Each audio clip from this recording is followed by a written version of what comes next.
All right, this is Block 5, Section 3, Block 5, The Roaring Twenties, Section 3, A Changing Society, with the terms starting with the new woman. The 1920s saw a change in the status and roles of American women, unlike really any that had come before it. From about 1880 to 1920, American women were focused sort of on winning the right to vote. But once the right to vote was established, women did not stop, advocating for a change in their traditional roles. And the 1920s saw an incredible change in the typical quote-unquote role. Of course, let's go back one more before we get to them. You can tell just from looking at this picture, and this picture was taken at a girls' high school in 1920, in 1925, and you can tell already that there are certain stereotypical gender roles that are not being particularly followed. These girls are going to high school. They are playing sports. They are not dressed traditionally in women's clothing. They're wearing sneakers. They have ties on. They are clearly interested in athletics and being athletic. That there's a lot of evidence here for a changing idea of what a woman's life and a young lady's life ought to be. 1920s was the time that many women, especially in urban areas, but in small towns and in farms also, women started to drink, date, work outside the home, drive in cars, not to go on dates, escorted, or to go on dates, not to have, events escorted by their parents, dance, that women started to exercise, their legal rights to go have the same sort of life as boys and men did. Working class women start to work outside the home, in offices, in factories, and start to provide money for their family. Women go to school more often. This was the actual reality for millions of American women during this time. Divorce laws were loosened in many states.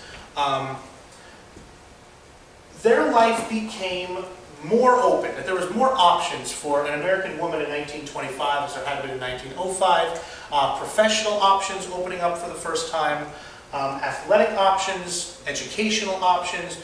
More women begin to go to high school and college, like I said. Now, the era of the 1920s has kind of in the popular imagination been defined by a type of woman who came to be known as a flapper. And she was known as a flapper back then. And it's kind of hard to pin down what exactly a flapper is. It's a style of dress, it's an attitude. You can tell from these women here that there's a particular hairstyle. Flapper girls wore their hair, cut their hair short and wore it in bobs. That dresses were, slit high up the leg. Flat chests were totally in vogue. A flapper was not supposed to be bosomy at all. She was supposed to almost, in a way, look boyish. And the younger, and you can tell that the short hair, the flat chest, kind of gives this, impression of a boy. And these flappers, what they like to do is they like to go out and they like to party. And they went to clubs and they danced all the new dances, the Charleston and ragtime, and stuff like that in jazz clubs. They played music, they danced, they drank, they smoked. God forbid women smoked, but that was a sign of independence. That was a sign of doing things that your parents didn't necessarily consider ladylike, smoking cigarettes, and they dated. That a boy would come to your house and pick you up and in his car and you drive around. And not to get too graphic in on it, but the flappers were into what they called petting parties, where pretty much just a whole bunch of people got together and made out all night. Petting is what it was called. This was a liberated woman, a woman not constrained to the rules of her parents' and her grandparents' generation. many of these flapper women, and most of these flapper women, once they got the partying out of their system, turned into normal wives and mothers, like so many millions of women had before them. But they have, for the rest of their lives, even in traditional roles as wives and mothers, were aware that the world had more opportunity for them, and they had done things with their life. They could work if they wanted. They could delay marriage if they wanted. They could tell their daughters that their lives had more opportunity, than they could possibly imagine. And the role and status of women changed significantly during the 1920s. Here's just another image of flappers. There's, hats are popular, the low-waisted dresses, the flat chests you see in all the bobbed hairstyle. Here they are, they're dancing at a club somewhere, hanging out, having a good old time. Margaret Sanger recognizes something important. She recognizes that if women are going to have these same roles and opportunities as men do, to put quite a frank statement on it, they're going to have further control over their own bodies and their own natural processes. And Margaret Sanger becomes the United States' biggest advocate for birth control. Today's birth control is pretty non-controversial. Nobody is going to say women should not be using birth control.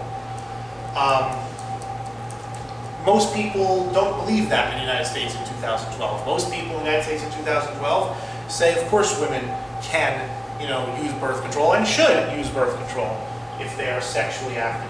But in the 1920s, this was blasphemy, literally. That to argue for birth control was almost to go against the word of God Himself. God says, be fruitful and multiply. And Margaret Sanger says, we don't want to do any multiplying yet.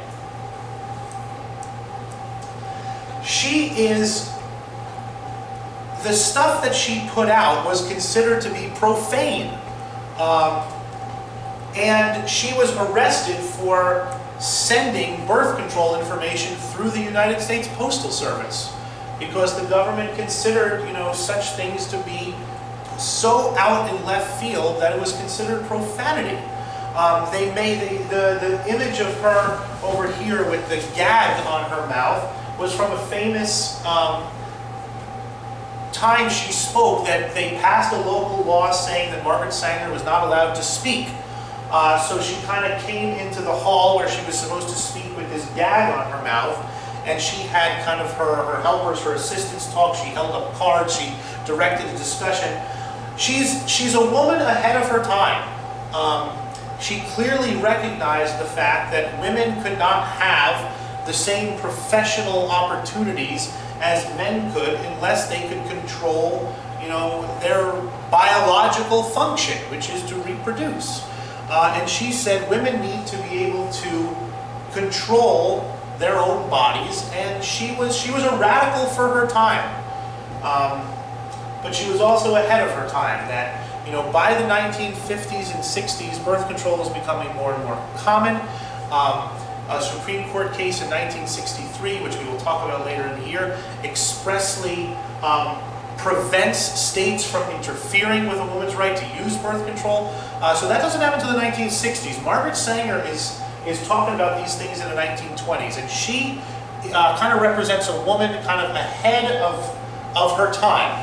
And she founded Planned Parenthood, which is obviously still in existence today. You might have heard of it, as a way for women to control their own bodies. And the history of women in the United States in the 20th century would have been very different if it weren't for the pioneering work of Margaret Sanger and her argument that women should use birth control to control their own reproduction.